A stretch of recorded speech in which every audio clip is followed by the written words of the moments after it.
எல்லாம் தமிழ்நாடு முழுவதும் நான் போறேன்.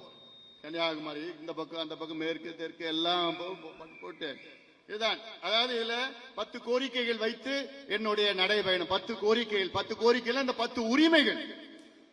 அதுல பார்த்தா சமூக நீதிக்கான உரிமை, ரைட் டு சோசியல் ஜஸ்டிஸ். சமூக நீதிக்கான உரிமைனா என்ன? நம்ம சுயமரியாதையுடன் வாழ வேண்டும்.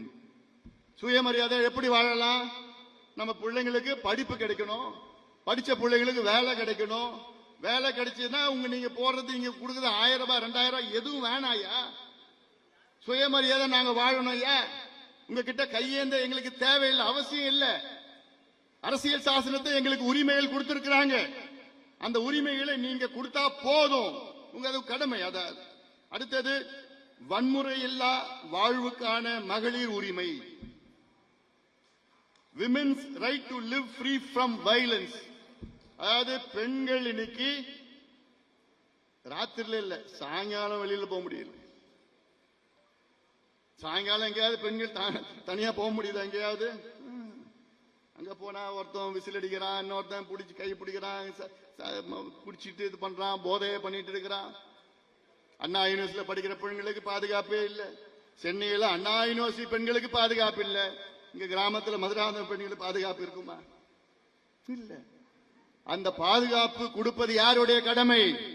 அரசினுடைய கடமை. இப்படிதான் பல உரிமைகளை, ஏன்னா உங்களுக்கு தெரியல, அதை தெரியப்படுத்துவதுதான் நான் ஊரா போய் கிராம கிராமமா போய் உங்களை சந்தித்து இந்த உரிமைகளை வாங்க, நம்ம உரிமையை மீட்டெடுப்போம், என் பின்னால் எல்லோரும் வாருங்கள், தமிழக மக்களை வாருங்கள் என்று இந்த நடைப்பயணத்தை மேற்கொள்ள இருக்கின்றேன். அடுத்தது வேலைக்கான உரிமை, ரைட் டு எம்ப்ளாய்மெண்ட். எனக்கு வேலை கொடுப்பது யாரு? அரசு எனக்கு வேலை கொடுப்பது அவருடைய அரசுடைய கடமை. ஆனா இந்த தமிழ்நாடு அரசு என்ன பண்ணுச்சு? திமுக அரசு என்ன பண்ணாங்க? தேர்தலுக்கு முன்பு என்ன சொன்னாங்க? நாங்கள் ஆட்சிக்கு வந்தவுடன் 3.5 லட்சம் புதிய அரசு வேலைகளை உருவாக்குவோம், இருக்கின்ற 3 லட்சம் அரசு வேலைகளை, இருக்கின்ற வேலை காலியிடங்களை நிரப்புவோம். பண்ணாங்களா? 6.5 லட்சம் வேலை இன்னைக்கு காலி அப்படியே இருக்கு. ஆனா அரசாங்கம், திமுக அரசு அதை பத்தி கண்டுக்க கூட கண்டுக்கல.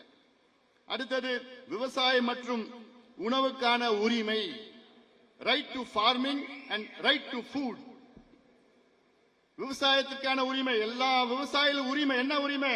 எனக்கு நீர்ப்பாசன திட்டங்களை நிறைவேற்றுங்க. விவசாயம் நான் செய்யறதுக்கு என் ஏரிய தூர் வாருங்க. விவசாயம் நான் செய்யறதுக்கு இந்த தடுப்பணையை கட்டுங்க, ஆத்துல தடுப்பணை கட்டுங்க. மழை காலத்துல தண்ணி போகுது, அப்படியே தலை அடிச்சுட்டு போகுது. அதுக்கப்புறம் என்னால விவசாயம் பண்ண முடியல. அது மட்டுமில்ல, என்னுடைய விளை பொருட்களுக்கு நீங்கள் விலை நிர்ணயம் செய்யுங்கள். மினிமம் சப்போர்ட் பிரைஸ், குறைந்தபட்ச விலை, அதை நிர்ணயம் செய்ய வேண்டும். என்னுடைய உழைப்புக்கு அதற்கு ஏற்ப அங்கீகாரம் எனக்கு கிடைக்க வேண்டும், ஒரு விவசாயிக்கும் கிடைக்க வேண்டும். அது என்னுடைய உரிமை. ஆனா தமிழக அரசு கிட்ட போய் கேட்டா ஸ்டாலின் என்ன சொல்லுவாரு? அதெல்லாம் எனக்கு தெரியாதுப்பா, அதெல்லாம் எனக்கு தெரியாது. அதே போன்ற ரைட் டு ஃபுட், அனைவருக்கும் தரமான உணவு, அதை நீங்கள் உண்ண வேண்டும், அது அரசுடைய கடமை. இதெல்லாம் எத்தனையோ உரிமைகள் உங்களுக்கு இருக்கு. அதற்கு பிறகு வளர்ச்சிக்கான உரிமை. அடுத்தது ரைட் டு டெவலப்மெண்ட். எல்லாருக்கும் வளர்ச்சி, அனைவருக்கும் வளர்ச்சி, அனைவருக்கும் உரிமை, அனைவருக்கும் உரிமை, அனைவருக்கும் வளர்ச்சி. நம்முடைய கோஷம் வளர்ச்சி. எல்லாருக்கும் வளர்ச்சி வேண்டும். எவ்வளவு காலமா இந்த குடிசையில வாழ்ந்துட்டு இருப்போம், கோமணம் கட்டி ஆடு மாடு மேய்ச்சிட்டு இருப்போம். எங்களுக்கு வளர்ச்சி வேணும், வேலை வேணும், விவசாயம் செழிக்கணும், பிள்ளைங்க படிக்கணும். அடுத்தது அடிப்படை சேவைகளுக்கான உரிமை, ரைட் டு பப்ளிக் சர்வீசஸ். இன்னைக்கு சின்னதா ஒரு சர்டிபிகேட் வாங்கணும்னா எவ்வளவு காலமா போய் நிற்பீங்க? எங்க போய் நிற்பீங்க? ஒன்னு தாசில்தார் ஆபீஸ்ல, கரண்ட் ஆபீஸ்ல நிக்கணும், இபில நிக்கணும், ஒரு வீடு கட்டணும்னா அங்க போய் நிக்கணும், இதுக்கு பர்மிஷன் வாங்கணும். அவங்ககிட்ட முதல்ல கீழே இருந்து போவோம், அப்புறம் அடுத்தது இவங்ககிட்ட காசு கொடுக்கணும், அடுத்தது காசு கொடுத்து முடிஞ்சு போச்சு. ஆனா நம்ம ஆட்சியில இதெல்லாம் எதுவுமே தேவையில்லை. ஆன்லைன்ல அப்ளை பண்ணா போதும், தானா சர்டிபிகேட் உங்க வீட்டுக்கு வந்துடும். இன்னும் எவ்வளோ இருக்கு இதெல்லாம். இந்த உரிமைகள் நம்முடைய உரிமைகள். அதே போன்று கல்வி நலவாழ்வுக்கான உரிமை, right to health, right to education. எனக்கு இலவசமா தரமான கட்டணமில்லா சுமையில்லாத கல்வி வழங்குவது அரசாங்கத்தினுடைய கடமை. அது பெறுவது என்னுடைய உரிமை. அதே போன்று எனக்கு நல்ல தரமான மருத்துவம் கொடுப்பது அரசாங்கத்தினுடைய கடமை, பெறுவதற்கு என்னுடைய உரிமை. நம்ம என்ன கேட்ட தீர்மானத்தில் மதுராந்தகம் மருத்துவமனையை மேம்படுத்துங்க தீர்மானத்தில் போட்டோம். உள்ள போய் பார்த்தா அவ்வளவுதான், ஒண்ணுமே கிடையாது. ஒண்ணுமே அடிப்படை வசதி கூட கிடையாது. இதெல்லாம் இதுல நடைபயணத்தில் இதெல்லாம் நம்ம பேச போறோம். நம்ம அடுத்தது மது போதை பொருட்களால் பாதிக்கப்படாமல் இருக்கும் உரிமை. Right to free from alcohol and drug harm. மது ஒரு பக்கம், போதை பொருட்கள் ஒரு பக்கம், சரளமா வித்துட்டு இருக்கிறாங்க. இதுதான் திராவிட மாடல். என்ன மாடல்? திராவிட மாடல். என்ன மாடல் அது? தெரு தெருவா சாராய கடையை திறந்து குடிங்கடா, குடிங்க குடிங்க குடிங்க, எனக்கு வருமானம் வரணும், வருமானம் வரணும். அரசுக்கு இவ்வளவு 45,000 கோடி பத்தாது, 50,000 கோடி, 55,000 கோடி இலக்கு வைக்கிறான் பார். படுபாவீங்களா?